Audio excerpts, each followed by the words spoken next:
Without further ado, here is Patty Hamrick with a program on the Lost Franklin Expedition. Thank you Patty? so much. Thank you so much. Yes, my name is Patty Hamrick. I have an MA in archaeology, and I got particularly interested in this story of the Lost Franklin expedition.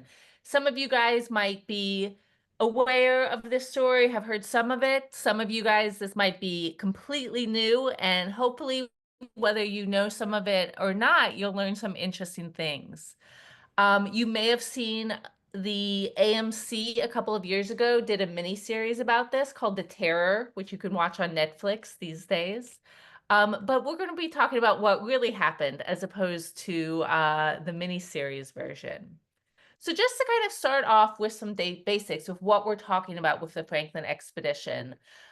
This is an expedition that took place in 1845, so early Victorian age. It was a British Navy expedition, and they were trying to explore and find a way that they could sail from the Atlantic Ocean to the Pacific by going north of Canada, by going through the ice, that there was some way they believed to get through what they called the Northwest Passage.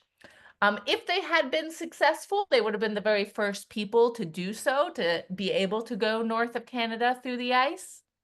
Um, Spoiler alert, they were not successful. They did not make it. And in fact, after they had left, they disappeared. The ships, no one knew where the ships had gone. No one knew where the people had gone. And for about 150 years, it remained a mystery what had happened to them. And it's really only within the last 10 years or so with archaeology that we're really beginning to be able to answer the questions of what happened to the Franklin expedition. So here are some photographs of the three leaders of the Franklin expedition. This guy is Sir John Franklin, who it is named after. He was the commander. And the Franklin expedition consisted of two ships, one named the Terror and one named the Erebus. This man named Francis Crozier, he was the captain of the Terror. And this man, who was named James Fitzjames, he was the captain of the other ship, the Erebus.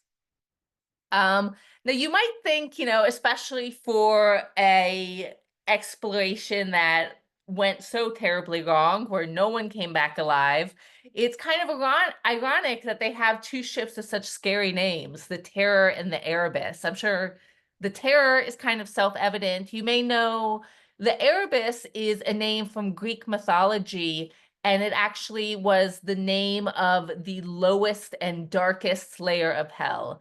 So both of these ships have very scary names, and given that very scary stuff happened to the people on them, some people have kind of joked around that it was bad luck to give those ships those names. But the reason why they have those names is before they were used for exploration, they were warships. They belonged to the British Navy. And in particular, they were a kind of ship called a bomb ship. And bomb ships carried these very, very big cannons called mortars. And mortars were actually such big cannons that they could shoot cannonballs or other explosives not only at other ships, but they could actually shoot them at land fortifications. So you could sail one of these bomb ships up to a coast where there was a castle or a city or some kind of fort, and from the water, you could bombard that land fortification. So because they had such big, big cannons on them, these mortars, bomb ships tended to be very, very thick-walled and kind of small but sturdy. And this was because these big cannons had a lot of recoil when they fired. And so they needed ships that could stand up to that and wouldn't just, fall to pieces the first time the mortars were used. So these features, being very, very thick-walled, being very, very sturdy, would later be very useful when they were sailing to the North Pole or the South Pole because the icebergs weren't able to do as much damage to them. The Erebus was 104 feet long, and the Terror was 102 feet long, to give you about a sense of their size when I said these were relatively small ships. And these bomb ships, all of them traditionally had scary names. A lot of them were named after volcanoes. Some other names of different bomb ships were Infernal, Fury, Meteor, Sulfur, and Thunder. So they all had these scary names, kind of with the idea of putting the fear into your enemies that you were fighting. And in particular, the Terror was built in 1813, and it took part in the War of 1812, which was between the Americans and the British were fighting each other. And specifically, the Terror participated in the Battle of Baltimore, which happened in Baltimore. As I said, these ships, you could sail them right up quite close to the coast and then use these big mortars, these big cannons to bombard, in this case, the city of Baltimore. The other really important thing about the Battle of Baltimore is that one of the people in Baltimore at the time was a guy named Francis Scott Key. And he was a poet, and he wrote a poem about the experience of living through a battle like this. And that poem was later set to music and became the Star-Spangled Banner. So when you are singing about the bombs bursting in air, some of those bombs were shot off by this same terror ship itself. And that's why they have such scary names. But as I said, after the War of 1812 ended, the British Navy turned to exploration instead of fighting. And although these bomb ships were already pretty well set out for going to polar regions, they gave them even some new features. For instance, although they were mostly sail ships, they did put steam engines into both of them. However, this was the very, very beginning of steam engines, so they weren't very strong. They were only 20 horsepower, each of these steam engines, so they couldn't do too much. They also didn't have a lot of room to carry coal for the steam engines, so the steam engines were just kind of backup in case of an emergency, and they mostly still used the sails. They were given special propellers that could be taken out so they wouldn't be crushed by the ice. You could just pull it up on deck out of the way. They also removed the figureheads. You know, most ships, you picture a ship, it has like a fancy lady on the front. They took those off, supposedly also to avoid snagging on the ice. And they also reinforced the fronts. You can see here a bit in this painting with plates of iron to make them even more sturdy and more able to resist icebergs or other things they might encounter when they were going near to the poles. They also gave improved heating systems to try to keep the sailors on board warm in the frigid temperatures of the Arctic and the Antarctic. And another big problem they knew from earlier expeditions is condensation. Because, these are ships, so they're on the water, and there were such great heat differentials between inside the ship where people were living and the outside, which could easily be as cold as -40, -50 degrees. This caused a lot of steam and a lot of condensation inside the ship. And people on earlier expeditions were complaining about how just constantly, their clothes never dried, water was running down the walls, their bed sheets never dried. So to try and deal with that, the inside of both the Terror and the Erebus were lined with cork, and all of the pipes on the inside of the ships were lined with wool, both to try and absorb some of that condensation. They were also given equipment that would allow them to take seawater and take the salt out of it and turn it into drinking water. And another really big new technology that people were very excited was they could take canned food, which doesn't seem, we don't think of canned food as a new and exciting technology, but in fact it was in the 1840s. It had only been invented about 30 years earlier. And the important thing about the canned food, of course, is it doesn't go bad, or it takes much longer to go bad than food that is just stored in some other way. And this was important because they were able to take 3 years worth of supplies with them on the Terror and the Erebus. And this was actually part of their plan. Because it was so icy up north of Canada, they knew they probably weren't going to get all the way through on their first try, but that in fact they would probably end up getting stuck in the ice. And part of their plan was actually to do that deliberately, to sail as far as they could the first year, allow themselves to be stuck in the ice over the winter, and then wait through the whole winter, wait 6 months, 7 months, 8 months, as long as it took until the water got warm again, the ice melted, and they were able to go a little further. So they had enough supplies with them to be able to spend 3 years doing so. So, where were they going? So they were going to this area in red, which is north of Canada. As you can see, this is Greenland here, this big gray shape. This is Baffin Bay, this piece of water here. This is Hudson Bay down here. This is Alaska over here. But in particular, they were trying to explore and get through this red area. This is called the Canadian archipelago or the Arctic archipelago.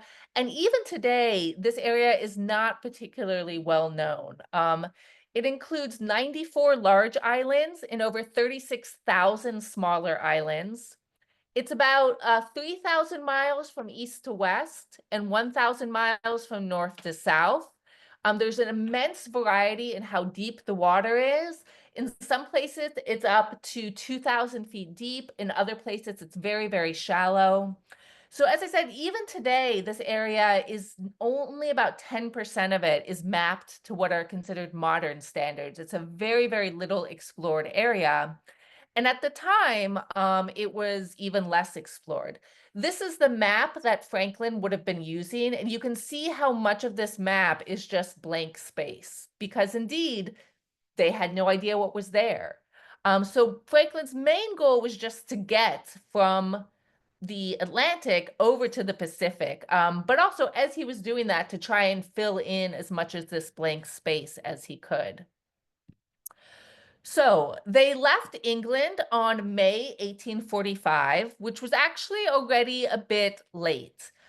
When the whalers frequently went to this area, Baffin Bay. So they knew this area quite well. Baffin Bay was known. It was just the rest of this area was not known. So when they left, they didn't leave until May, which was late. Most of the whalers would leave in March or April. So they were already a couple of months late.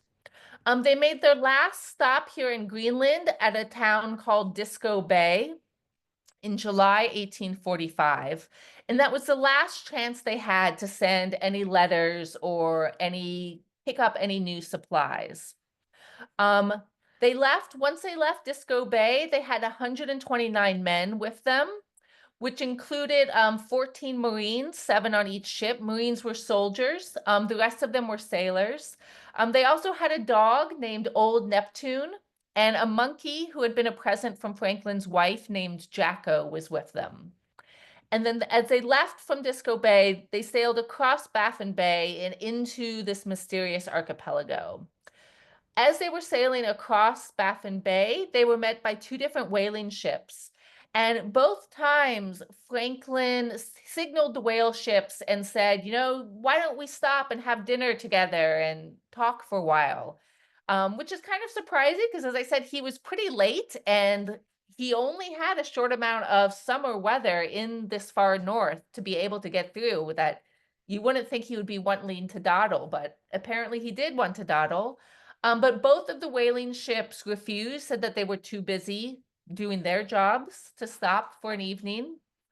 And they were the very last people to see Franklin and the other 128 people on these 2 ships as they disappeared into this archipelago. But when I say they were the last people to see Franklin, I really should say they were the last Europeans, because there were, in fact, people living in this area. These people you might have heard called Eskimos. They actually prefer the term Inuit, which is based on the language they speak.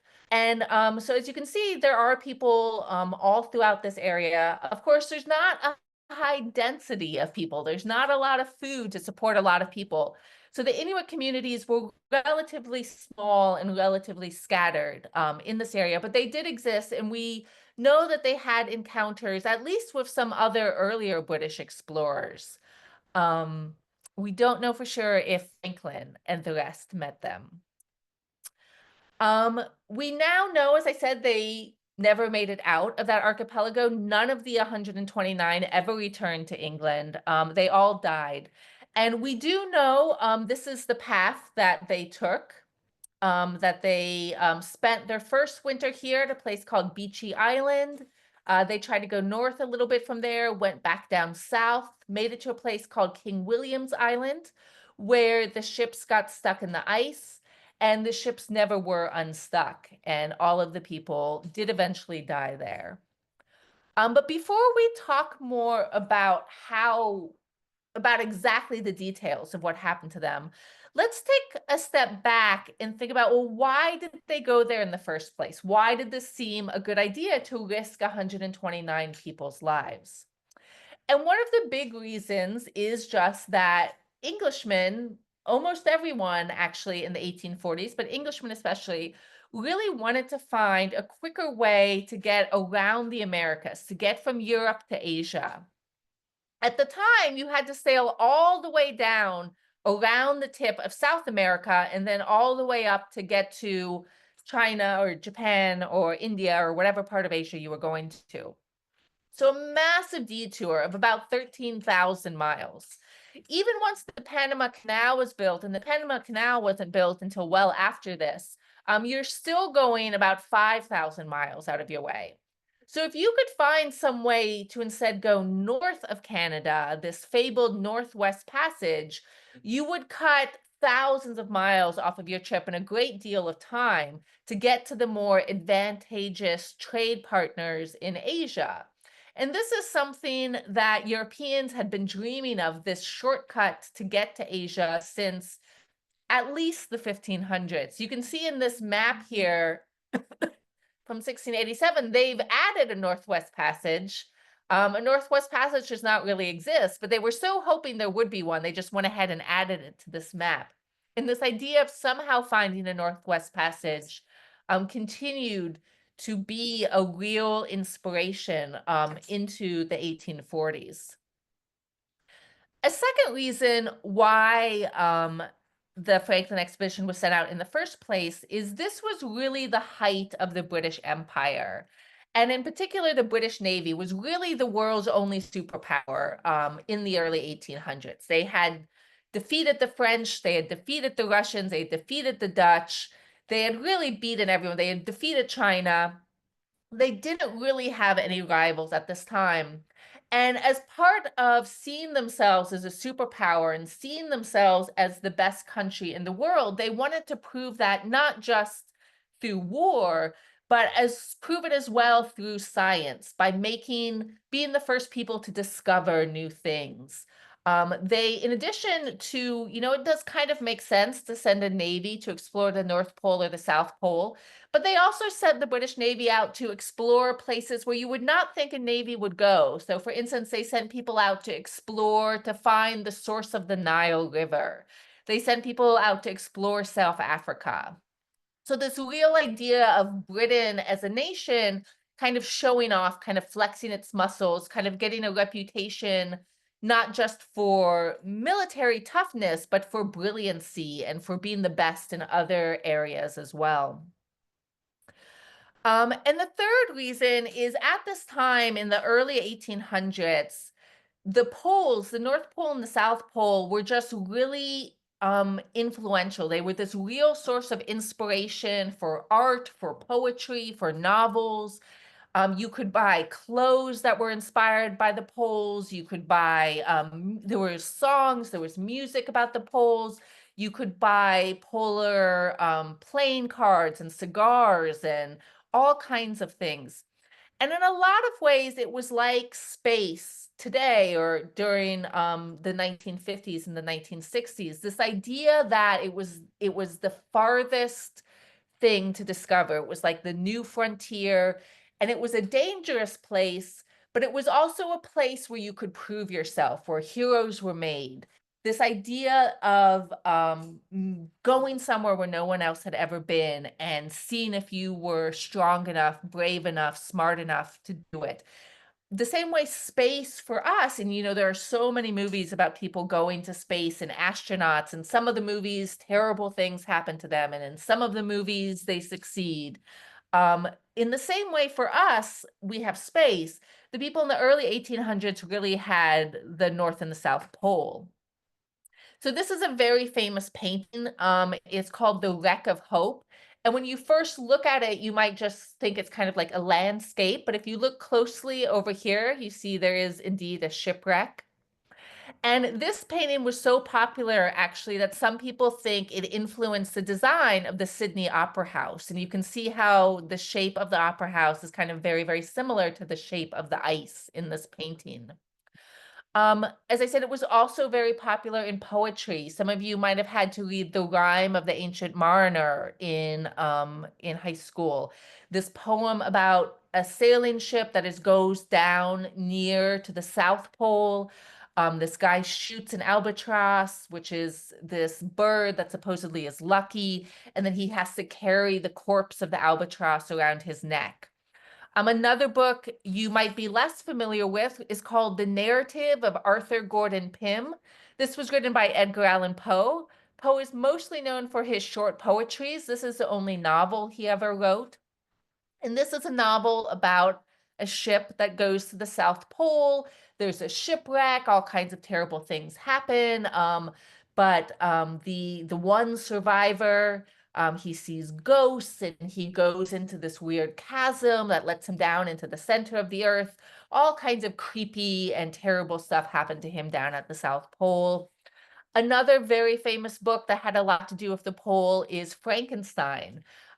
Today, we don't think of Frankenstein as having anything to do with the North Pole in this case, not the South Pole, because most of the movie versions have cut it out. But in the book Frankenstein, it actually starts on board a ship that is trying to sail to the North Pole.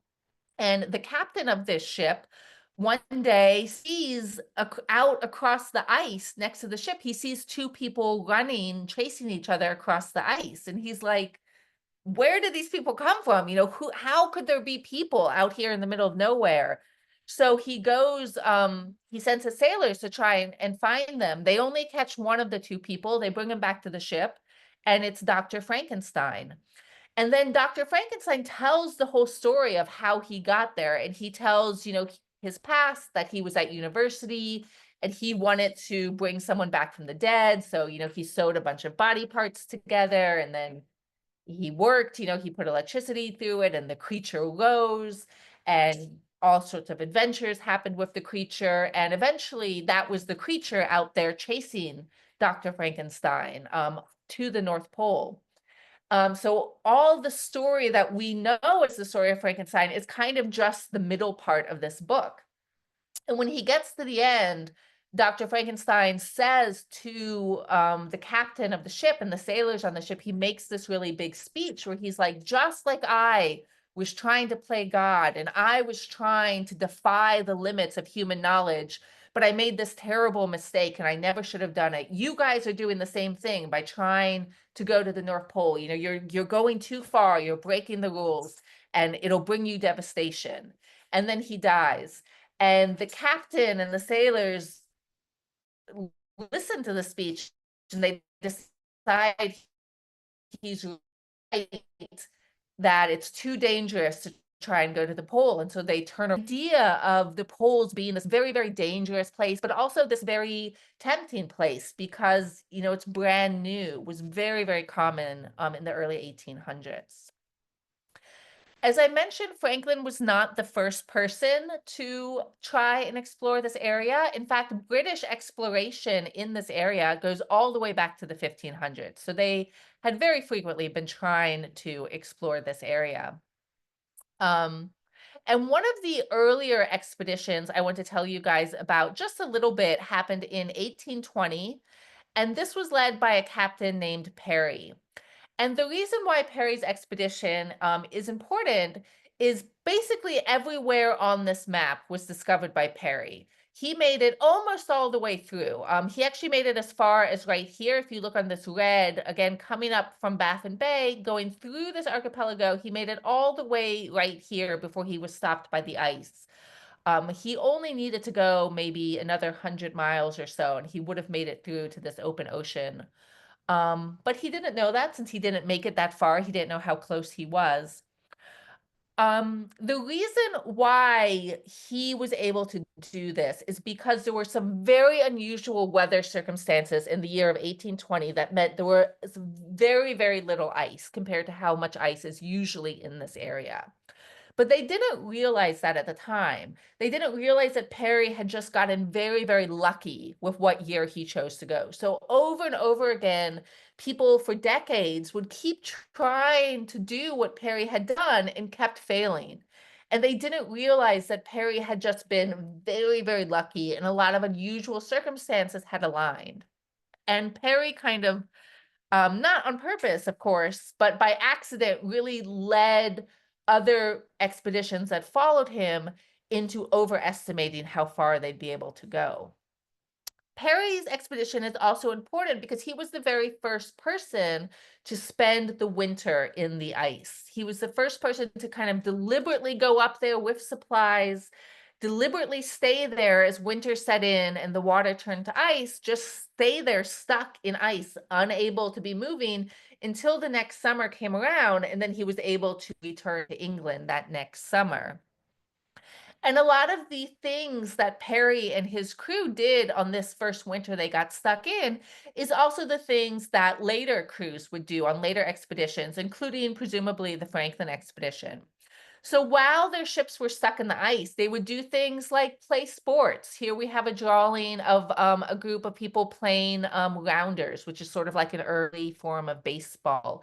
Just, there's no work to be done because you can't move the ships. So just doing any sort of exercise, any sort of entertainment you can do. A lot of the ships also would put on plays. They would not just, half-heartedly, but they would really go all out. They would make costumes, they would make backdrops, they would sell tickets to the other crew members. Most of the plays we know about them doing were comedies, but we do know of at least one of these ships that were stuck over winter did a production of Hamlet. I don't think Hamlet is what I would be in the mood for if I hadn't seen the sun for 3 months, because of course these people are north of the Arctic Circle. This is where the sun sets and the sun does not come back for several months. But apparently they wanted to do Hamlet. Perry actually wrote his own 5-act musical to do during one of these winters. They would also hold classes where a lot of the common sailors in this day didn't know how to read or write. So the officers or other people who had had access to more education would teach them how to do things like read and write. They would teach them how to navigate, how to use the complicated maps or other complicated scientific interests. They might teach classes on French or Latin, just anything that anyone happened to know could get up and teach a class because they were just trying to pass the time until 6 months, 7 months went by and the ice melted once again. A lot of the ships also would write and publish their own newspapers. This is one example from Perry's ship where you can actually see it was written by hand, the newspaper. Um, and because they were so isolated, because they had no way of getting news from England or from America or from anywhere else. They only had the people on their ship were the only people they were in contact with. So a lot of these newspapers are kind of filled with what we might call fake news. So for example, one of them had a crime blotter they published in every edition of their newspaper. And the crimes would be things like a polar bear murdered a penguin. Another one would describe the romances going on, but this was a ship that had a dog sled team on it. And when they talk about romances, they were making up stories between the girl dogs and the boy dogs. They also would publish reviews of these plays the other sailors had put on. They also published jokes in some of them. One of the jokes they published is, what insect that Noah had with him were these regions named after? And then the answer is the Arctic, like tick, like the bug. So the Arctic. It doesn't seem very funny to me today, but again, if you'd been stuck on a boat for 2 years, maybe it would seem very funny to you. And this continued up until relatively recent expeditions. This is a picture from an expedition in 1905. And you can see this, this kind of long, narrow thing this guy in the center of the photo is holding is a handheld printer to be able to print his newspaper. And I also like this photo because it gives you a sense of how crowded these ships were. He's obviously doing this in their living quarters. So we see this guy here who is printing. There's another guy right behind him who is helping him to print. Here's a guy in bed. Here's another guy in bed watching them. And then here's a third guy in bed. You can see just his face. And so you can really get the sense of how tightly these people were packed for months or years at a time. Another expedition I want to mention to you was also led by Parry. This was 5 years later. And this time he went down this channel to try and explore this channel, but he did not make it very far. He only made it to about this red dot. And what happened is one of his ships, which was named the Fury, was crushed by the ice and they had to abandon it. Every expedition went with two ships. The Terror and the Erebus is an example, but all of the expeditions went with two ships. And the reason why they did that is if something happened to one ship, if it sank, everybody could get on the other ship and still get home safely that way. So in this case, even though the Fury was destroyed, everybody was still able to go home safely on the other ship. But at this place where the Fury was abandoned, it became known as Fury Beach. And they left behind all of the supplies that had been on board the Fury. Boxes and barrels and just huge amounts of canned food, all kinds of supplies were left behind on this Fury Beach.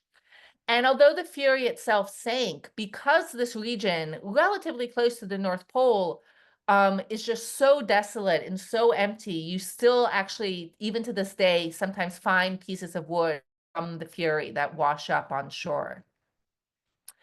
Another important expedition began in 1829, and this was led by a guy named John Ross.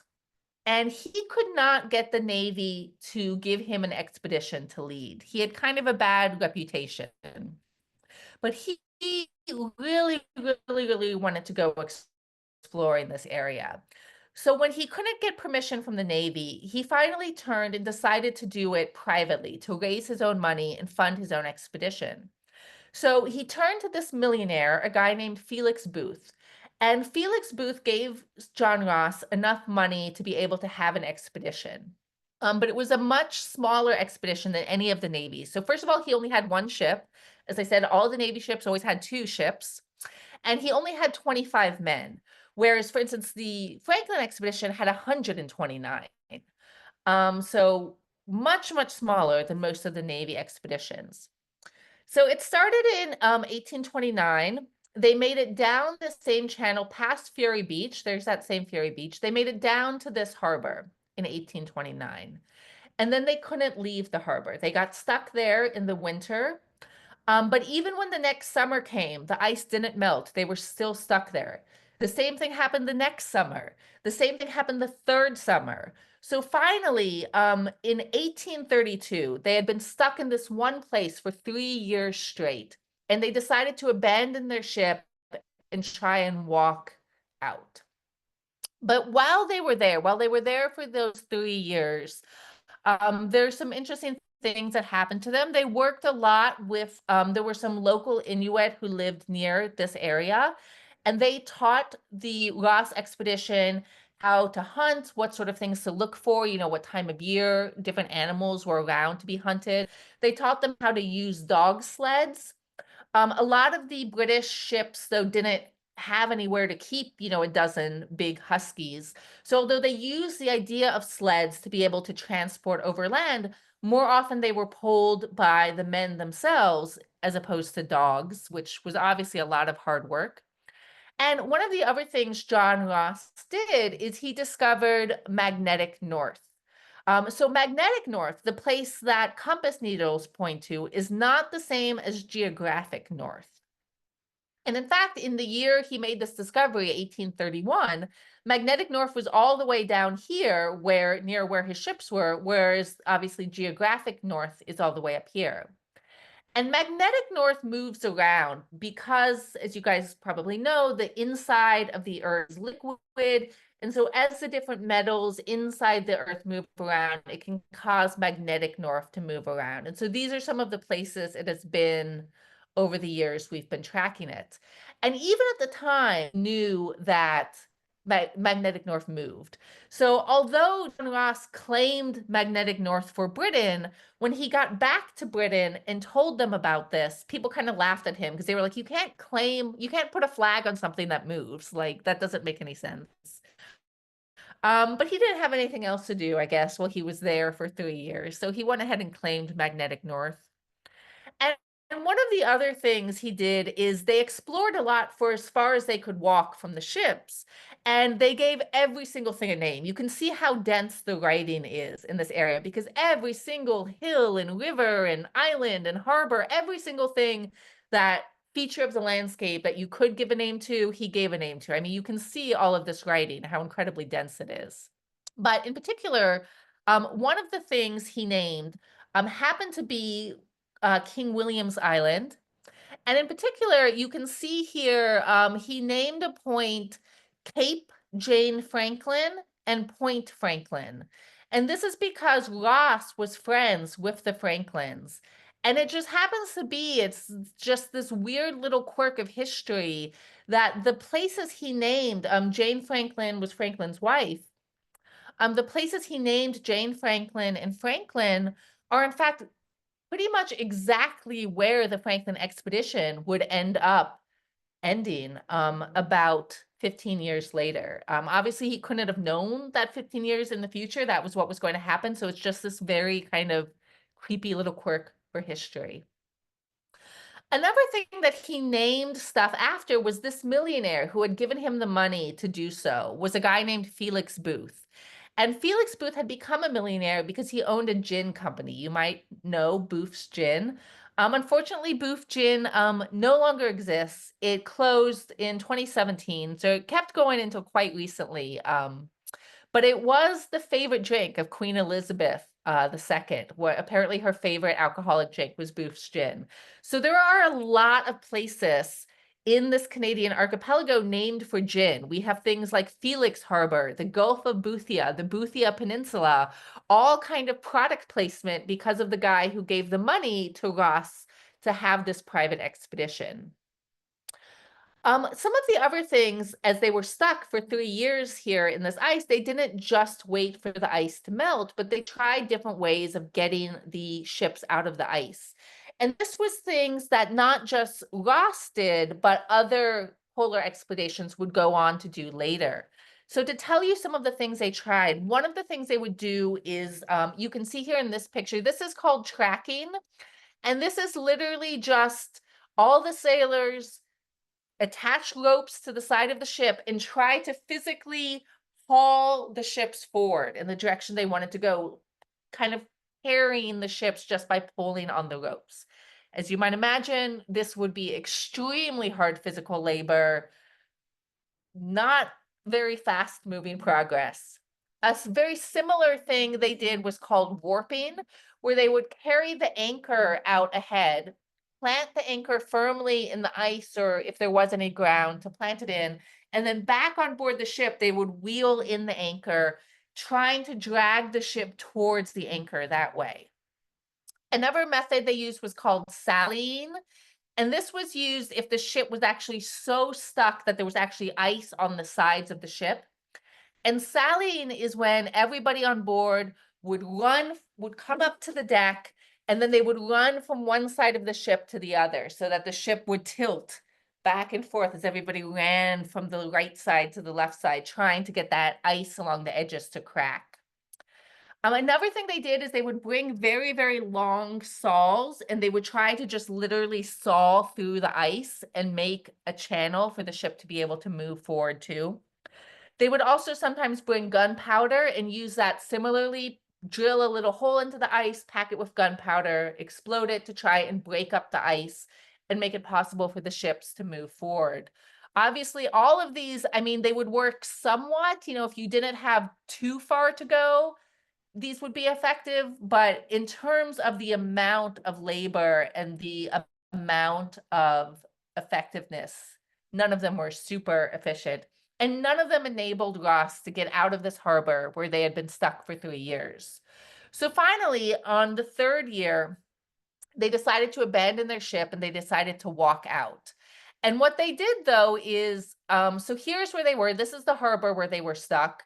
And they decided to walk north because they knew about that Fury Beach and they knew there was so many supplies left there on that Fury Beach.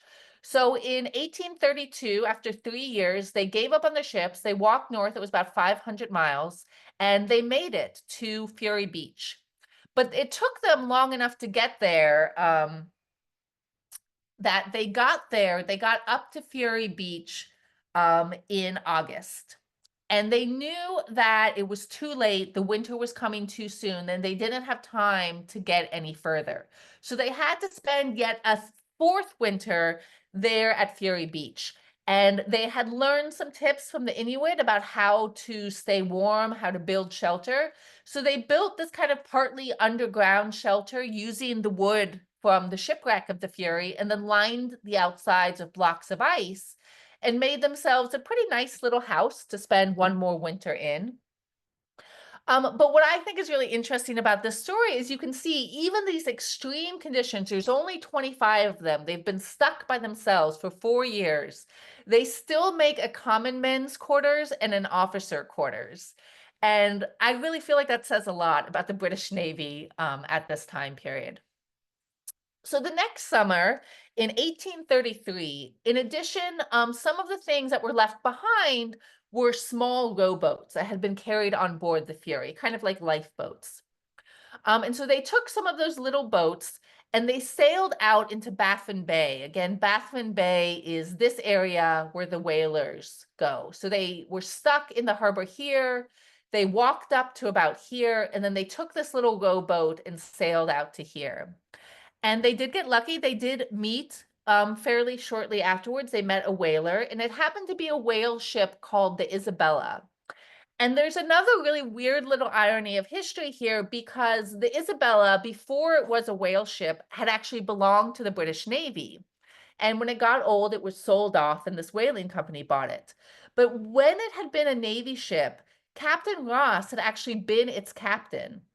So he comes sailing up on this little tiny rowboat, probably looks very bedraggled because, he's been living underground, for 4 years. He comes up to this whaleboat and he says, help us, who are you? And they say, we're the Isabella, who are you? And he says, I'm Captain John Ross. And they say, that can't be true. Captain John Ross has been dead for 2 years. But of course he wasn't dead, and most of his men also lived. As I said, they had 25 people. Of that 25, only 3 of them had died, and one had died of epilepsy, which presumably he had had before he left England. I don't think being cold would give you epilepsy. Another one of them had died of tuberculosis, which was also a very common disease in England. And then the third had died of scurvy. So all of the rest of them came back. There was this huge celebration in England. Everyone had assumed they were dead. So there was massive, massive celebrations. Ross was given a knighthood for his courage and endurance. Felix Booth, the millionaire, the gin company owner, he was also given a knighthood, even though all he had done was donate money. He hadn't been with them or anything. But he was given a knighthood anyway for his participation.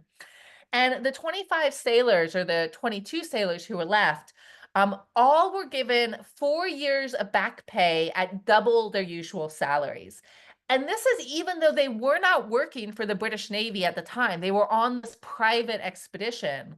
But they were such heroes when they came back that the Navy just decided to give them 4 years of double salary anyway. So this was a huge, huge victory. It was seen that way by Britain. The Erebus and the Terror, these ships had also actually gone to previous exploration, but they had actually been used to explore the South Pole before they went out on the Franklin expedition. And in fact, still today in Antarctica, there are 2 volcanoes, Mount Erebus and Mount Terror, named after them. There's one more expedition I want to tell you about before we get back to the Franklin expedition. And this one is also called the Franklin expedition because it was also led by the same guy, Sir John Franklin. The famous one, the one that disappeared, was his 3rd time going to the Arctic. This one was his 1st time, and it was a bit different because it was an overland. It was an on-foot expedition. And his mission was to go up the Coppermine River, which is this river right here, and then on foot map the north coast of Canada along here. So he was not in a ship. So he sailed from England and he landed here at a place called York Factory. And he had only brought a couple of people with him from England because he had expected to be able to hire local people to work for him when he got to Canada. But it didn't work out that way because York Factory was not a normal town. It was a town that was owned by the Hudson Bay Company, which was a fur trading company. And right before Franklin arrived, war broke out between the Hudson Bay Company and one of its rival companies called the Northwest Company. And when I say war broke out, I don't mean how like today, maybe Apple and PC computers have mean commercials about each other. Two different brands have mean commercials about each other. I mean, literally employees of the Hudson Bay Company and the Northwest Company would ambush employees of the other one, steal their supplies, sometimes even murder employees as the other one. So everybody in this region had declared for one side or the other, and they were all busy fighting each other, and nobody was kind of a free agent who was available or willing to go off with Franklin to do his exploring. So he could only get a few people to work for him. Nonetheless, he then moved from York Factory over to this place called Fort Chippewa before he would go north up the rivers. He was able to hire some people called voyageurs. And this was a group of people who were pretty common in northern Canada at the time. They were mostly what we today would call mixed race, white and Native American or Native Canadian, I could say. They called themselves Métis. They very often spoke French as their main language. They knew multiple Indian languages, and they had a very good reputation for being very, very good at being able to sail up and down all of these rivers in this area, being able to handle things like the rapids or canoes overturning, just being very, very skilled at being able to navigate up and down these rivers. But they were looked down upon by Sir Franklin and by other British people because they were mixed race, because they didn't necessarily speak English, or if they did speak some English, they didn't speak it very well, or they had an accent. So they were considered just kind of the hard labor. They carried the luggage, they rowed the boat, but they didn't get a lot of the credit for the exploration. So Franklin was able to hire some of these guys. He had also counted on, as he left the towns, as he went further and further north, he had not brought a lot of food with him because he thought he would be able to buy fresh food from different Indian nations as they passed through their area. But this also did not work out for Franklin because it happened that year, there was a major epidemic of measles and whooping cough, and about a third of the entire population of Indians in this area died. And even the ones who did not die either were still sick and so not able to go out hunting, or they had bigger problems of their own to deal with as opposed to going to feed this one white expedition. Franklin was able to hire one guy named Akaicho, and he was a member of the Yellowknife Indians. And he did help hunt and help get supplies for Franklin's team for a while. But he told Franklin he would not be able to go with him all the way to the coast because he said that's Inuit territory and I'm a Yellowknife. So I can't go into their territory or, they'll be angry at me for trespassing. So I can't go with you all the way to the coast. And he also warned Franklin that the hunting would be very bad on the coast, that it was a bad time of year, there hadn't been a lot of animals, and that Franklin would not be able to find a lot of food for himself. But Franklin ignored these warnings. So the place they left Akicheto behind was where this red dot is. And they agreed to meet up with him again on their way back at this red dot. Akichito agreed to leave some food for them there was a cabin here. And then Franklin and he had a group of 19 people. They went up the Coppermine River. They explored this area for about 500 miles of territory they mapped. And when they got over here, they realized that they were running out of food and it was about to be an emergency. So rather than go back the way they had come and go back down the Coppermine River, because again, there was food waiting for them where this red dot is, they decided instead to try and take a shortcut through this area. And that seems to make sense. But this area is called the Barren Lands. That is actually its official name. This is a photo from their modern day tourism website. I can't imagine deciding to go take a vacation in some place called the Barren Lands, but I guess some people do. And as you might imagine, from some place called the Barren Lands, there was not a lot of food available. So Franklin and his team very, very quickly ran out of food. They said it was a good day when they could find some lichen to eat. Lichen, you know, that kind of moss stuff that grows on rocks. And on bad days, they ate their own clothes, including Franklin ate the leather from his boots. Because of that, he got a nickname he would have for the rest of his life, the man who ate his boots. They did eventually make it back, or some of them made them back. So of the 19 people who went out on this expedition, 11 of them died. So more than half of them died. However, of the 8 who lived, only one British person had died. Most of the people who died were these voyageurs. And when the British press got word of this, of what had happened, instead of saying like, oh, this was a disaster, you killed half of your crew, they praised Franklin. They gave him all kinds of credit for being so brave and, you know, being willing to eat his own boots and enduring. And they blamed the voyageurs. They said kind of, you know, oh, those mixed race people, they don't have the strength of us British. They don't have like the British heart to carry them through. Of course, that's not true. What really happened is these voyageurs were given less rations. When food started to run out, they were given less food than the British people were given. They had to do the harder physical labor, like carrying more luggage, carrying more weight. So it's not surprising that they were under harder pressure. And so it's not surprising that more of them died. It has nothing to do with who had a better heart, you know, a better spirit or anything like that. There also were accusations of cannibalism, that the 8 who had survived had only survived because they ate the ones who had died. Now, all the people who survived denied this.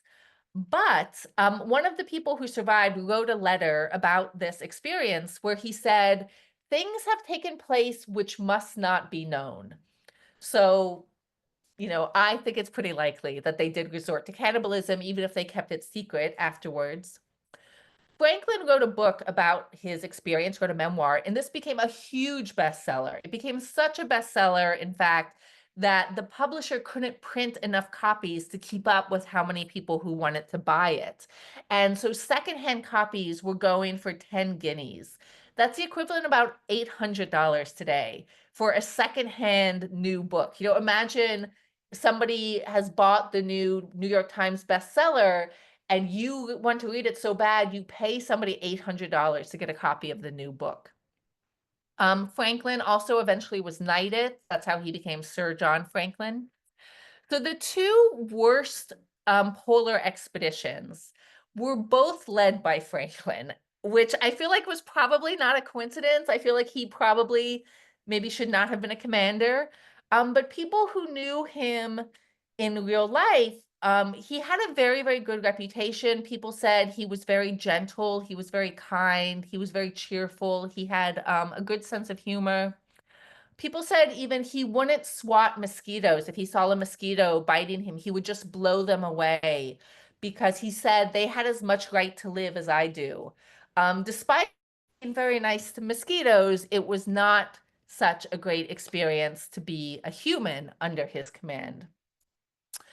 So as I mentioned, the famous Franklin expedition, the one that disappeared, they left in 1845.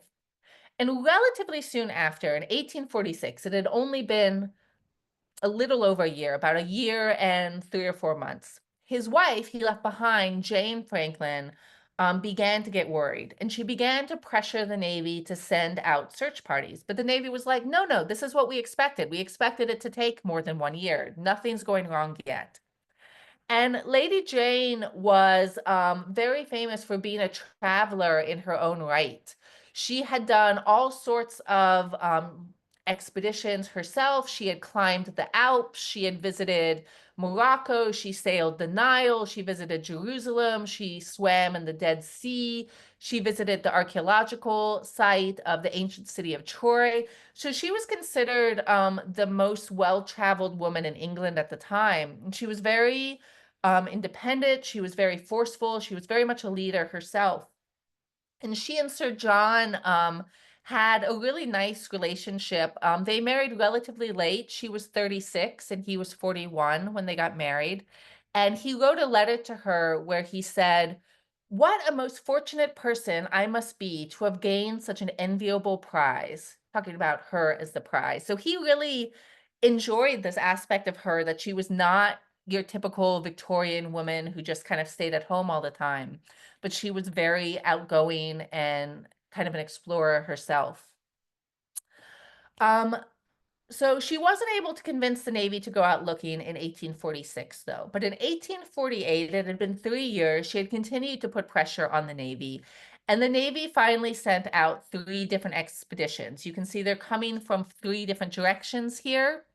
None of them came anywhere near where Franklin actually was. The star is where we now know he was, but they didn't know where to look. You can see none of them came particularly close.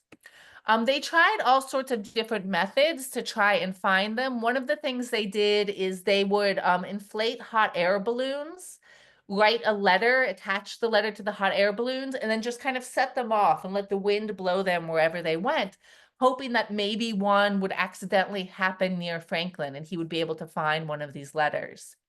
Similarly, they wild foxes. You can see a group of people here chasing a wild fox.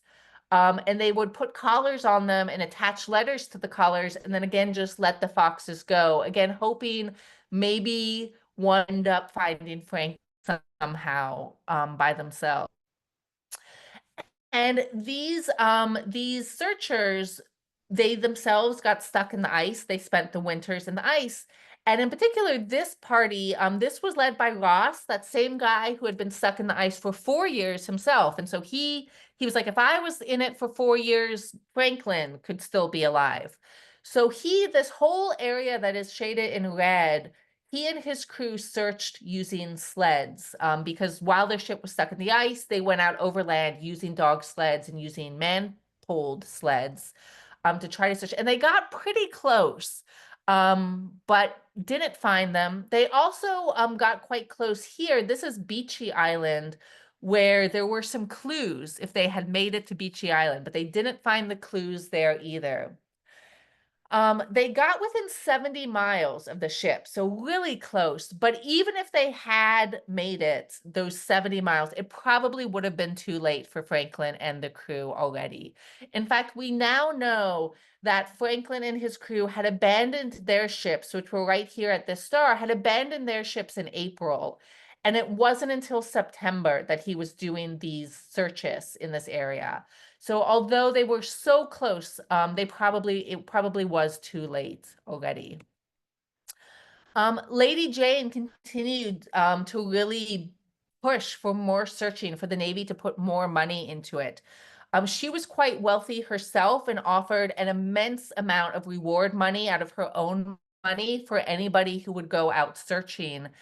She wrote to the President of the United States at the time and tried to get the United States Navy involved in the searchers as well.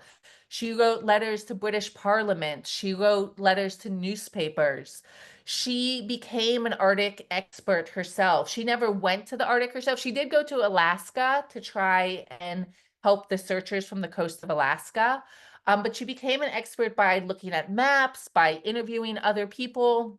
And she actually eventually became a member of the Royal Geographic Society, and they gave her an award for being such an expert in geography called the Founders Medal. And she was the very first woman to receive this medal. She also really became a celebrity in England, both she and Franklin. These were some figurines of them that were being sold. There were songs about her. She really, really became very well known for this unending search for her husband.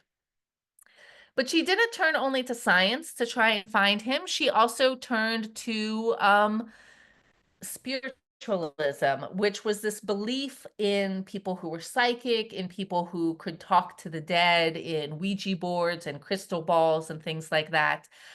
Lady Jane also went to multiple different psychics to try and get word of Sir John and where he was, where they should send out search parties to look. Quite a lot of these psychics told her that they had a vision of Sir John and he was okay. You know, it wasn't too late. In fact, we do know it was too late. One of the most famous stories associated with this side of Lady Jane's search involves the ghost of a little girl. Her name was Louisa, but she died when she was only 4 years old. And so she was called Wheezy because she couldn't quite say Louisa correctly. So she was nicknamed Wheezy. And after she died, supposedly her brothers and sisters saw her ghost. They saw her ghost all the time, practically every day. They would set a place at the table every meal for her ghost to sit. And because Lady Jane and the Franklin expedition was so much in the newspapers, one day one of the living brothers and sisters asked the ghost, "Do you know where Sir John Franklin is?" And supposedly the living sister had a vision and she drew a map of the vision the ghost gave her. And in fact, the map showed the ships right here, right next to King William's Island, which is where much later the ships would be discovered. And another really interesting thing about this map is at the time, they didn't know King William's Island was an island. They thought it was a peninsula that was connected to Canada. But you can see quite clearly here there is water between the island and between Canada. And so it would seem like somehow this ghost of a 4-year-old had an accurate vision. The father of these children was a sea captain, and he sent a letter with a copy of this map to Lady Jane. And Lady Jane took this very, very seriously. She met with this captain, with the father, over 30 times. She directed the search parties to look in this area. So this seems like proof, a proven ghost story. Unfortunately, now I kind of have to maybe give a realistic explanation of it. This picture is not the original map. The original map no longer exists. It was burned after Lady Jane died, probably by one of her relatives who was kind of embarrassed that her aunt had fallen for this ghost story. This map was not drawn into 1860 based on people's memories of the missing older map. By 1860, they knew about things like the ships were at King's William's Island, and they knew that it was an island and not a peninsula. So it's very easy for someone in 1860 to maybe have fudged their memories of what the original map looked like to make it more accurate. However, nonetheless, Wheezy is the only ghost to be included in the Oxford Dictionary of National Biography. By 1850, when they had been missing for 5 years, by now the Navy itself was concerned. There were 10 different expeditions sent out that year. All these different colors are different expeditions coming from different directions. You can see, though, still none of them are getting really anywhere close to where we now know the star, where the ships actually were, where Franklin actually was. However, they did find Beechey Island, one of these search parties. So Beechey Island is right here. Tavi in the chat just asked, what were the clues on Beechey Island? The clues were they found 3 graves on Beechey Island, and these were graves with headstones, quite a full formal grave, not just like a body kind of thrown out. And because of the names on the headstones, they knew they were 3 sailors from the Franklin expedition. And because of the dates on the headstones, they found that this is where the Franklin expedition had spent their first winter. They also found one of these, they're called cairns. And a cairn is basically just a fancy word for a really big pile of stones. And these were used by different British Navy expeditions as a way of sending letters to each other. So you would build one of these really big piles of stones, and then you would put a letter at the bottom. And because there are no trees in this area, there are no houses, there are no buildings, you can see one of these cairns from a very, very far away. And if you see one, you know to go to it, and there's probably a message in it. But when the people in 1850 opened this cairn, there was no letter. They just found a bunch of empty food cans and some other trash. There were no messages at all. So although they knew that the Franklin expedition had been here, and this is where they spent their first winter, they had no clue about where they had gone after this. So they had no hint about where to go next. And it was not until 1854, 9 years after they had been missing, that they finally discovered where they were and what had happened to them. And the discovery was made by this guy named John Ray. And John Ray did not work for the British Navy. He was an independent explorer. He was mostly a fur trader, a hunter, and he had spent a lot of time in this north Canada, learning how to live off the land, living with the Inuit. He spoke the Inuit language. And so one day, in 1854, he met this Inuit hunter, a guy named Inuk Pujijuk. And Inuk Pujijuk was wearing a bit of gold braid. And it was a particular kind of gold braid that was used in the uniforms of the British Navy. So Ray said to him, he's like, "Hey, where'd you get that?" And Inuk Pujijuk said, "Oh, I got it where all those dead white men are." And so, of course, John Ray is like, "What are you talking about? What dead white men? Where are they?" And Inuk Pujijuk said, "Well, they're a long way away. It's about a 10 or 12-day walk." And it was getting near the end of the summer, and Ray knew he didn't have time to go 10 days there and 10 days back, that it would take too long. So he said, "Can I buy that piece of braid off of you and take it back as evidence?" And Inuk Pujijuk was like, "Yeah, sure, I'll sell it to you." And Ray said, "If you know anyone else who has other stuff from these dead white men, I'll buy those things too. Anything you guys have, I'll buy." And a lot of people came to him, and they had all sorts of things to sell. And there were a couple of pieces that were not just obviously from the British Navy, but that could be specifically tied to the Franklin expedition. And so these are some of them. There is a knife with the name Hickey carved on it. One of the common sailors was named Hickey. There is a fork with the initials ADSG on it, which was the name of one of the doctors on the ship. And most of all, there was this medal, which had belonged to Sir John Franklin himself. He also, asked the people what they had seen, asked him to tell him as much as they could about these dead white men. And they say that a couple years before, they had seen a group of about 40 white men on King William's Island walking south, and they were carrying a whole bunch of supplies with them. None of these white men could speak Inuit, but by making hand signals, they were able to indicate that their ships had been crushed by the ice and that they were very hungry.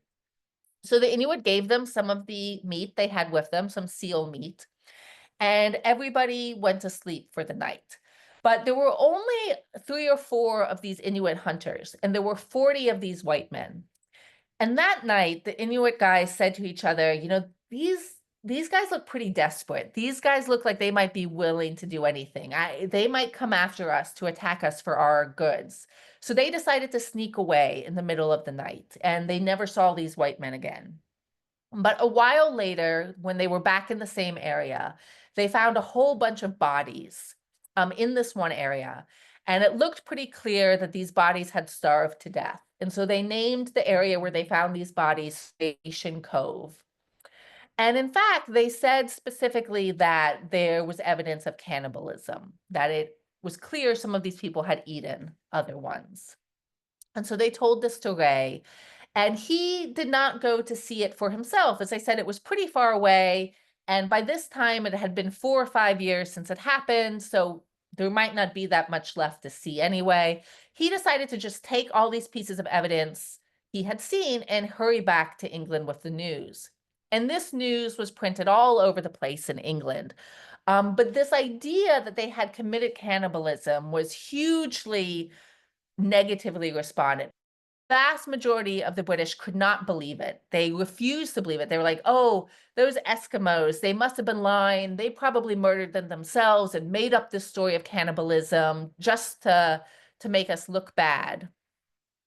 However, the Navy did accept it, or at least they accepted that Franklin and his crew were probably dead at this point. And they did give Ray the money that had been offered for the reward for anyone who brought back news of the Franklin expedition. Lady Jane, however, refused to believe this. She refused to believe that her husband and the others were dead, and especially that they might have turned to cannibalism at the end. She refused to wear black for mourning. She tried to prevent Ray from getting this reward money, but she was overruled. Ray was never given a knighthood. As I said, almost all these other people got knighthoods. Perry was made a knight, Ross was made a knight, Franklin was made a knight. Ray is really one of the only great British explorers of this time who did not get a knighthood. And probably it was because he had such a bad reputation. So many people kind of blamed him for the news he had brought, accused him of lying or believing lies. That's probably why he was never given a knighthood. Lady Jane, however, demanded that at least one more search party go and try to either prove or disprove the news Ray had brought back. The British Navy refused to pay for it. You know, they said, we've spent so much money trying to find these guys for years, 12 years at this point.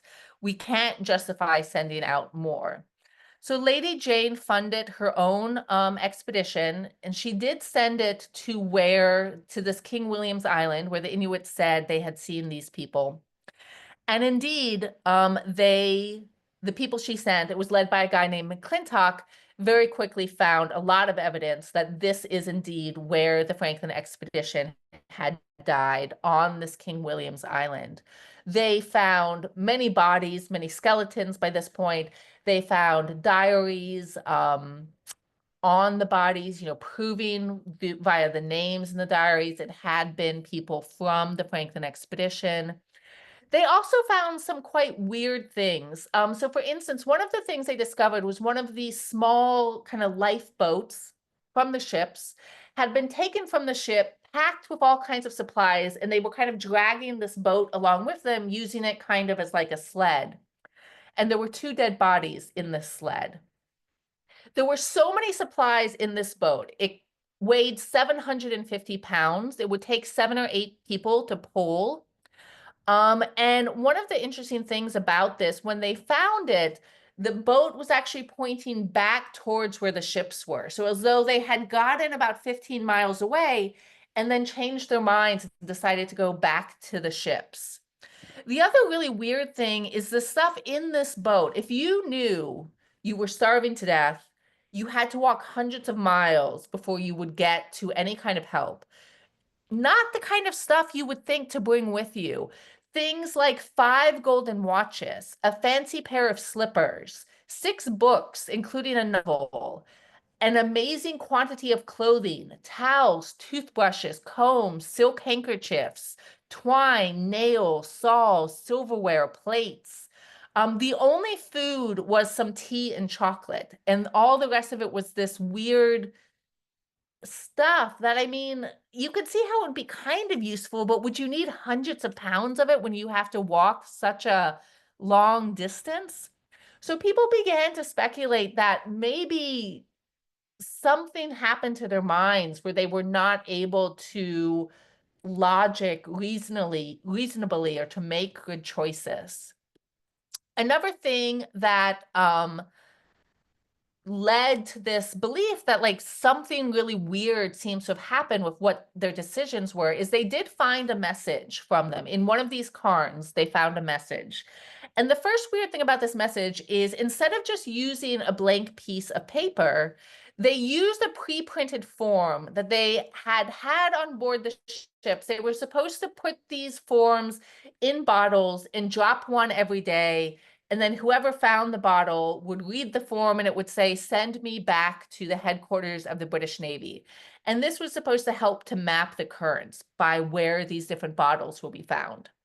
So this is what they wrote a note on that had nothing to do with bottles or with currents or anything, instead of using a blank piece of paper, which they had diaries and journals and all kinds of normal paper. It's not clear why they would use this. So this note actually, this one piece of paper actually has two different notes on it that were written about a year apart. And the first note was written in May 1847, and it's pretty short. He just kind of says, you know, we spent our first winter at Beech Island. You can see Beechy Island written here. Everything's good. Sir John is commanding the expedition. All well. You can see all well right here. They even underlined all well to really make the point. So that was May 1847, so 2 years after they had left England. Then on the same piece of paper, they come back a year later in April 1848 and add a much longer note. And this note says, we have deserted the ships Terror and Erebus and are heading to the south. It also mentions Sir John Franklin died on the 11th of June, 1847, and the total loss by deaths in the expedition has been to this date 9 officers and 15 men. And then it is signed by Crozier and Fitzjames, who were the 2 captains of the 2 ships. So some of the things this means, so they give the date Sir John died. They say it's the 11th of June, 1847, which means only about 2 weeks after this all well was underlined, Sir John died. We don't know what he died of. Was it something sudden, like a heart attack that wouldn't have necessarily affected anyone else? We don't know. We don't know what everyone else died of. You know, he mentions that 9 officers and 15 men have died, which is a lot. That's about 20% of the total have already died before they left the ships. And another interesting thing is that a higher percentage of the officers are dying than of the common sailors. About 38% of the officers have died, but only 14% of the lower ranks. And that's not what you would expect, because you would expect the officers to be getting more food and better quality food. You would expect them to be getting more attention from the doctors. They would have less physical labor to do. So you would expect there to be less stress, less disease, less malnutrition among the officers. But for some reason, more of the officers have died than of the common sailors. We don't know what that's about. And then they mention, as I said, that they're going to head south toward Back River, which is down here where this little red arrow is. So this is where the 2 ships were abandoned at this X. This is where we found this note, and they say they're heading down this way. And this is where that Starvation Cove is, right here, where about 30 or 40 dead bodies were found in evidence of cannibalism. So what do we know in the modern day? Well, the first kind of recent archaeological studies began in the 1980s. And one of the first things they did in the 1980s is they went back to that Beechy Island and they dug up these 3 graves and they gave them autopsies.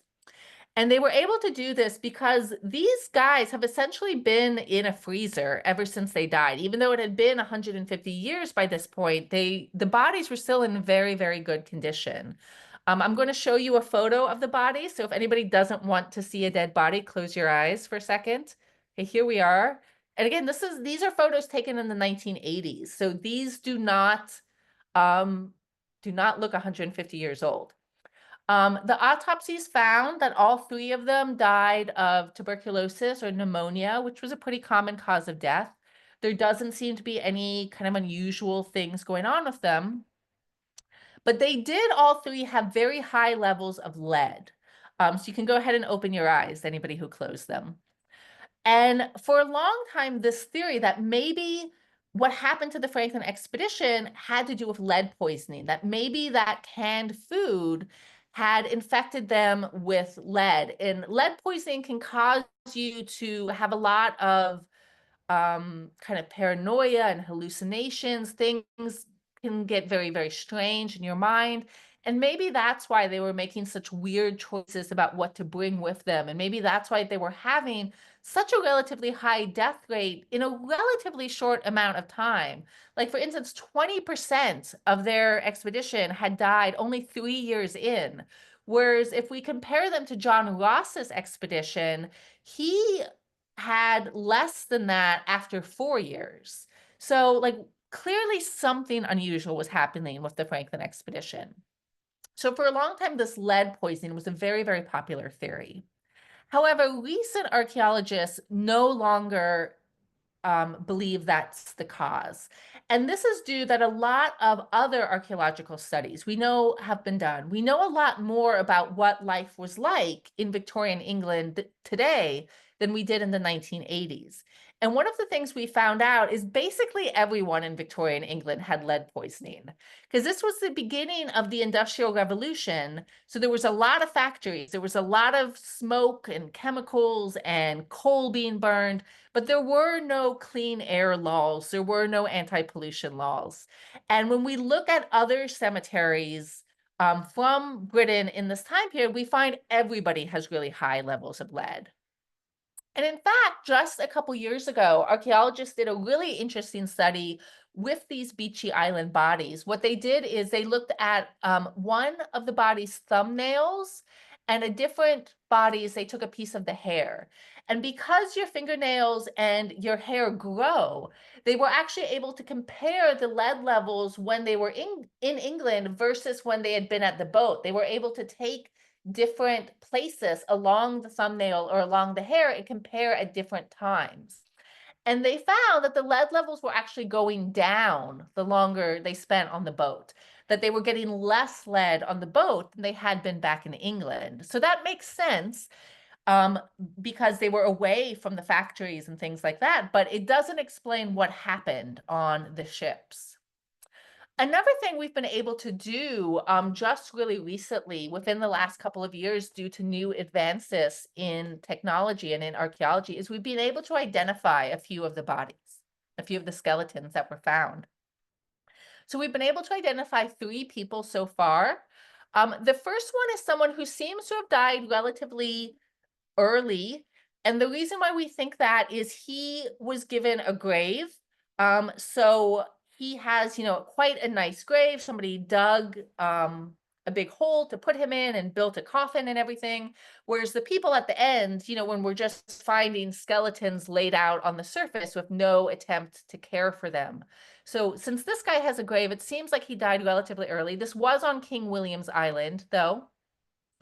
And the way we were able to identify him is by doing a facial reconstruction. So this is what it's believed he looked like. And then when we compared it to the photos of everyone, he seems to be the closest match to this guy who was named Good Sir. He was one of the doctors on one of the ships. And so Good Sir, seems to have died relatively early. A couple years ago, we were able to make a second identification of one of the 2 people who were in that boat. And it was a guy named John Gregory. And we were able to identify him because back in England, he left behind a wife and 5 children. And we were able to compare his DNA, the DNA we got out of this skull, to the DNA of one of those descendants of his 5 children, and we're able to match them. He seems to have been someone who died relatively late. This weird thing where they put 700 pounds of stuff in this boat and pulled it seems like something that probably happened near the end of the expedition. There is no signs of cannibalism on his body, though. And then just a few months ago, just this year in September, you might have heard the news, one more identification was made. And this was a really, really big deal. This was found at a site very close to where that boat is. So it's only about 15 miles away from the ships, not very far away. And there are 13 skeletons all kind of jumbled up together at this location. And one of them was identified by matching the DNA of the bone to the DNA of one of his modern day descendants. And it was identified as James Fitzjames, who was one of the 2 captains of the ships. So this is really interesting because James Fitzjames is one of the people who signed that note. And the note was left right here at this place called Victory Point. And you wouldn't think it would, like I said, it's only 15 miles. Even if they were moving very, very slowly, maybe a week or 2 weeks at most to make this distance. But he died apparently in that time between signing the note when he was at least well enough to still be described as one of the leaders to this location where his body was left. So it seems like after they left the ships, things went wrong very, very quickly. And it was particularly his lower jaw that they extracted the DNA from, because as I said, it was just a bunch of skeletons all kind of mixed together, not really buried or anything. And on his jaw, we found very clear evidence of cannibalism. You can see different cut marks here and also here. Cut marks that were definitely made by a metal blade, and not in a place where you would expect to get a cut if you were like in a fight or committing suicide or doing anything else. You wouldn't really expect cut marks on your lower jaw in these locations. But if someone was cutting off the meat, these are the places you would expect to see cut marks. And indeed, archaeologists have found a lot of evidence of cannibalism. Many of the bones have, you can see different cut marks here, here, here. These are definitely cut marks left by metal blades. So for instance, if you compare this, this is what chewing from like a wolf or a polar bear, some sort of animal chewing on the bone looks like. It's very kind of bumpy and vague, very, very different from these marks of metal blades. So it's clearly not animals. Stone tools, the Inuits still mostly use stone tools at this point, would also look differently. So these are very clearly the people of the Franklin expedition turning on one another and beginning to eat one another. We can see lots of other pieces of evidence of cut marks based on the places where we find the bones. Clearly, people were like carrying parts of skeletons to places where they would cook it. We see evidence of bones having been boiled in pots. So just a lot of evidence from cannibalism. It is very clear that it was not a thing made up by Ray or by the Inuit as a lie, but it is something that really happened. And the biggest discovery that has just happened within the last 10 years is we have finally found the ships themselves. The ships have both sunk, but using scuba divers, we have found where they are on the bottom of the sea. So we know based on that note they left where the ships were when they abandoned them. And they were up here where this X is. But the ships themselves, the Erebus was actually found all the way down here. It was discovered in 2014. And the Terror was found in this area here. It was discovered in 2016. So what it looks like happened based on where the ships are and based on some more evidence that have been handed down through the Inuit community. They abandoned the ships here and tried to walk down to this area. They were walking to the river down here. But as they walked, it seems like maybe the ice did melt and the ships started to sail by themselves. The empty ships started to sail down. And they saw, the people on land saw the ships floating by. So they went and got into the ships. They sailed them up into this bay. There's no way the currents or the winds could have brought the ships up into this bay. They had to have been sailed by people. It seems like they spent a winter here based on some of the trash, and there were a couple of graves in this area. And then one of the ships, the Terror, was left here, and they split into two groups. We don't know why. Was there a mutiny? Was there a disagreement? We don't know what happened exactly. But one of the groups decided to keep walking, and these are the 30 or 40 bodies that were found at Starvation Cove. Another group got back on the Erebus and sailed it down to here, which is where the Erebus sank. And there are reports from the Inuit of between 5 or 10 white men and a dog. Apparently the dog lived this long, living on the ship for a while, for quite some time in this area, before eventually they say they found the footprints of one of them just kind of walking off into the distance, and then they never saw them again. We have found, as I said, we have found these ships. These are some photographs of the ships when the Erebus was first found in 2014. It's in pretty good condition for being 150 years old. But you can see the front of it has kind of collapsed a bit. But these are some more pictures from the Erebus. We found the ship's bell that has its name on it. So it's definitely the Erebus and not some other ship. These are some of the other things we've been able to recover: plates, bottles, this handle of a sword hilt. This is the Terror, and it's in even better condition than the Erebus is. They say it's in such good condition, actually, that if you could pump the water out of it and lift it up to the surface, it would actually still sail. There are still glass in the windows, very, very highly preserved. Archaeologists continue to go out and scuba dive to these ships a year since their discovery. Unfortunately, because it is so cold and so icy, there's only a couple of weeks a year that they're able to do it. It's usually in September they go out. So for instance, this photo was taken on September 10th in 2018. You can see it's snowing in the middle of September. So that is how cold this area is, and are able to scuba dive. They also missed a couple of years due to COVID. They weren't able to send out expeditions in 2020 and 2021. I think 2022, they didn't do it either. But the last couple of years, they've been back. They were back there this September, although their results um, from this September's scuba diving haven't been released yet. But we know from some of the other years, we've been making maps of it. We found really, really nicely preserved stuff.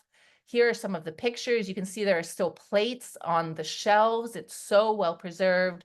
Here's a bed. Here's a bottle still on a shelf. This is actually the captain's cabin, and this is his desk. The drawers are still closed. Because it is so cold, and because paper at the time was made out of linen as opposed to wood pulp, it is possible they could find like a captain's log that would still be readable. They haven't found one yet, but that possibility is there. We may actually be able to find a captain's log and really get, a day-by-day account of some of the things that happened. This is from their most recent expedition in 2023. As I said, they did go out in 2024, but they haven't announced what they found yet. Here they are excavating a chest that would have belonged to one of the common sailors. They found a lot of things on this. They said 2023 was one of their best years. They found hundreds of things. They found shoes, they found coins, they found medicine bottles. This is a pistol that was found in that chest they were excavating here. This is the rod from a fishing reel that they found in the cabin belonging to the second lieutenant, a guy named Viscount. But what happened to them? There's a lot of theories. As I've said for a long time, lead poisoning was one of the most popular theories. Another theory that was popular for a while was food poisoning, that maybe that canned food had gone bad and gave them, in particular, a lot of people pointed the finger at botulism, which is a very, very deadly form of food poisoning. This was also popular for a while and seems to have been disproved since. The same company that supplied the canned foods to the Franklin expedition supplied a lot of other Navy ships. Nobody else died of botulism on any of these other ships, so it seems unlikely that the Franklin expedition would have gotten the only botulism cans. Me, myself, what I think is most likely to have happened to them is scurvy. Scurvy was a major problem throughout the days of sailing ships. And when we look at other Arctic expeditions, when we look at things like that Ross expedition where they were stuck for 4 years, and then we look at some of the people who went out searching for the Franklin expedition, some of whom themselves spent a couple of years during the searches, the number one cause of death was scurvy. And when we think about scurvy today, it kind of almost is a joke. You kind of think about like, oh, it's funny, pirates, their teeth fall out. But scurvy is a very serious and very deadly disease. As you know, I'm sure scurvy is caused by not enough vitamin C. And your body cannot make vitamin C. It has to consume it via food. what vitamin C does in your body is it makes collagen with your connective tissue. So that's why we have this idea of your teeth fall out, because the connective tissue that holds in your teeth begins to dissolve, begins to wear away.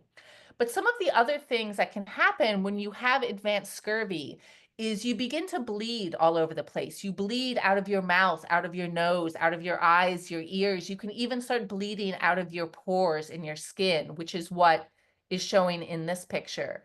You also start to bleed under your skin. So you get huge bruises. That's what we see in this picture. And you also began to bleed into your organs, so into your lungs, into your heart, into your brain, which can cause heart attacks, strokes, seizures, hallucinations, bizarre beliefs and paranoia, and all sorts of weird mood swings can happen. Because what's happening is you no longer have any collagen. Basically, your arteries and your veins dissolve, and your blood just kind of starts to go everywhere. Another thing that can happen is old wounds can open up. So if you were shot 20 years ago and now it's just a scar, that scar is collagen and that can dissolve and it began bleeding like it was a fresh wound. Now, the British Navy knew that scurvy was a major problem. And in fact, they had sent Franklin out with 9,000 pounds of lemon juice, which was enough for 1 ounce per sailor per day for 3 years. But clearly, if scurvy is what caused this, it clearly began affecting them much sooner than 3 years. What probably happened is liquid is heavy. If any of you guys have ever had to carry a gallon of milk home from the grocery store, you know it's heavy. It takes a lot of space. So what the British Navy probably did is they boiled that lemon juice down to condense it, to make it easier to stock the ship with. But when you heat lemon juice or any food, it destroys the vitamin C in it. So it would have tasted the same, but it would no longer have had the power to protect them from scurvy. And they didn't know why lemon juice protected people from scurvy. They didn't know about vitamin C. Vitamin C wouldn't be discovered until the early 1900s. They just knew, like, for some reason, you take lemon juice and you don't get sick. But as far as they were concerned, it might have been magic. They couldn't explain why. So, as I said, scurvy was the #1 cause of death among other polar explorers. In addition, one of the Inuit people who witnessed that group of 40 men walking south, many, many years later, she was interviewed and she described their mouths as looking dry and hard and black. And that can be one of the symptoms of scurvy. As your teeth fall out, your gums get very hard, and because they're bleeding, they turn black or dark purple. They kind of dry up. It really does sound like a description of scurvy. In addition, when they abandoned the ships here, the people kind of had two choices. We know they tried to go down to this river here. They tried to go south to get help. But they could have gone north to Fury Beach, where those huge amount of supplies were still waiting. But they may have known that the only thing that could treat the scurvy was fresh food. Canned food would be no good at treating scurvy. They may have known they needed fresh meat or fresh vegetables, and that's why they went south, which was a much longer way to go instead of going north to Fury Beach. And in addition, if we look at people like the Ross expedition, who only had one death from scurvy despite being out there for 4 years, why was Ross and his crew so much better protected from scurvy? It may have been, like I said, the Ross, they were, this is the harbor where they were stuck, so it's not very far away. But despite being relatively close in terms of miles, it's pretty different climate and environment. And a lot of Inuit people live in this area where Ross was, but no Inuit lived on King William's Island. And the Inuit near Ross's expedition, they spent a lot of time. We know they spent a lot, they traded with the Inuit a lot. They talked with them. They learned how to use dog sleds from them. They asked them questions about, the landscape to help to make maps and stuff. And the Inuit may have also given them food. That may have been one of the things they traded. And Inuit have some traditional dishes, including a dish called muktuk, which is raw whale skin and blubber mixed together. Now, if you're used to eating European food, that sounds disgusting. You probably don't want to eat raw whale blubber. But actually, it has a lot of vitamin C in it. It has as much vitamin C as a glass of orange juice. So if Ross's crew were interacting with the Inuit and were accepting things from them like raw whale blubber and were eating that, that would have protected them from scurvy. But since there were no Inuits on Kings William Island to teach Franklin and his crew about this. And Franklin and his crew, being Europeans, were probably not going to, first of all, they may not have known how to hunt whales effectively. Even if they did hunt them, they probably would cook them. And again, cooking it destroys the vitamin C. And even if they did eat it raw, they probably would focus on the meat. They wouldn't be eating things like the skin and the brains, but that's where the most collagen is. And so that's where the most vitamin C is. So left to themselves, their own understanding of what is a good food and like how should you prepare food may have been destroying potential sources of vitamin C that were available. But the legend of the Franklin expedition has continued to really be this mystery that has led to scientists continuing to go out year after year and really trying to put together exactly what happened, inspired all sorts of art, inspired these different paintings here. There are songs about it, there are novels about it. As I mentioned, there's a really good AMC miniseries that you can watch on Netflix about it called The Terror. And it has really become this symbol of the end of the British Empire, for one thing, but also this idea that there's only so far mankind can go, that there are limits to mankind abilities. And if you don't respect those limits, nature may turn on you. So that is the end of my talk. If anybody has any, Carol said she was having a good time. Thank you so much for letting me know. If anybody has any other questions, though, I'd be happy to answer them. Yep. Please feel free to unmute yourself if you like, if you want to ask a question, or you can type it in the chat. I have a question. How can we get a recording of this? Are you going to send out a link? No, what we're going to do is tomorrow we will upload it to the Bayville Free Library YouTube channel, Okay. which can be accessed from the library's website. That's bayvillefreelibrary.org. Okay. And there's a YouTube link there, and you just click on that. We'll be uploading it tomorrow. Great, because I unfortunately missed the first part of it, and this is really very interesting. So that's great that you recorded it. Yeah, thank you to Patty for that, because her programs are all super interesting. So I thank you all for attending. Does anybody else have any questions? Oh, somebody's heading to the Northwest Passage. Go ahead. Yeah. Oh, Go ahead. that's, I do know you can. There are occasional like cruises and tours you can do. That's, ahead. I'd love to go on one myself Wow. someday. Wow. Oh, You're unmuted. you know, looking at a map, you can see like there really is kind of a Northwest Passage north. If you go directly north from King William Island, and if you look going from Baffin Bay over to the Beaufort Sea, it looks Yeah. like during some season or another, you could probably get through there. Is that true? It is these days, within the last 20 or so years, also as ocean temperatures are warming up, it has actually become increasingly possible for shipping, for commercial ships are beginning to actually use the Northwest Passage. It was not really possible in the 1800s. Even if they had made it through, it took so long and was so dangerous, it wouldn't be, you know, a commercially viable way to go through. But within just, like I said, the last 10 or 20 years, it's increasingly beginning to be used by different ships. Yeah, I mean, I've heard that, you know, because of global warming, there is one now. But back then, it was just never open long enough for them to get through, basically, was it? Yeah.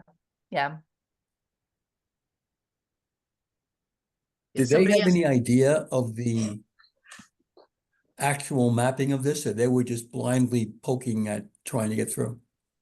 Yeah, no, they were just pretty bilingual. Let me find real quick. Where did I put that map? Was it this one? Nope, different map. This one. Yeah, this is the one Franklin would have been working with. So they just kind of had this one middle channel map, and all the rest of this is blank space. Right. I have a So question.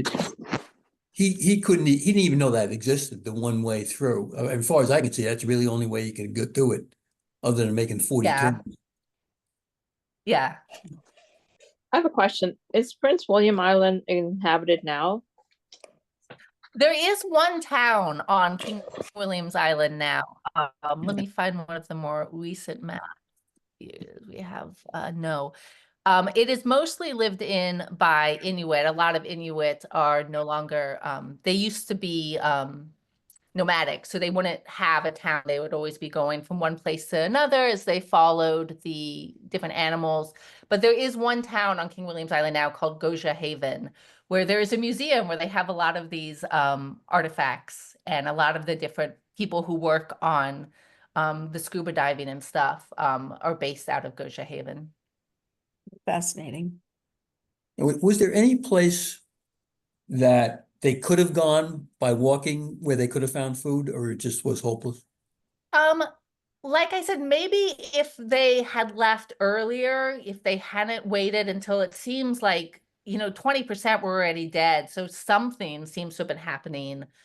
So maybe if they had left earlier, there were canned goods, as I said, up on Fury Beach, which wasn't too far away. But if scurvy was the issue, then the canned food wouldn't have helped them. There would have, if they had gone over here, they would have probably had more hunting success.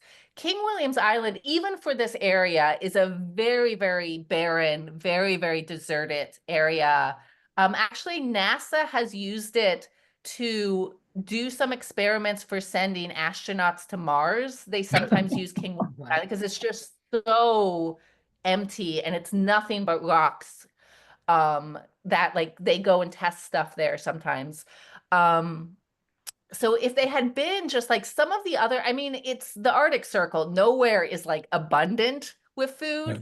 but some of the other islands do have some animals, they do have, some small plants. They seem to have been really unlucky to have picked the very worst one of them of all and stuck there. Oh, yeah. Mm. Bad luck all around. Yeah. Okay.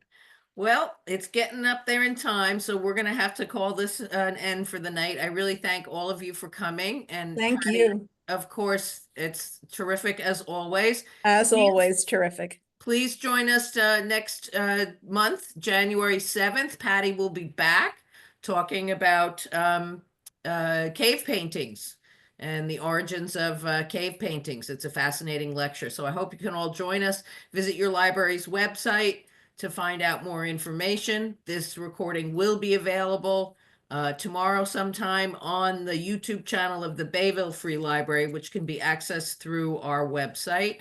You can also contact your individual library and they should be able to send you a link to the recording. So Oh, wonderful. Right. Wonderful. Thank you so much. you're Great very job, Patty. welcome, Great everyone. research. Great job. Happy Patty. holidays, Great job. everyone. Patty, thank you again. It's always great to have you. Mhm. Yeah, it's great to be here. All right. Good night, everyone. Yay. Good night.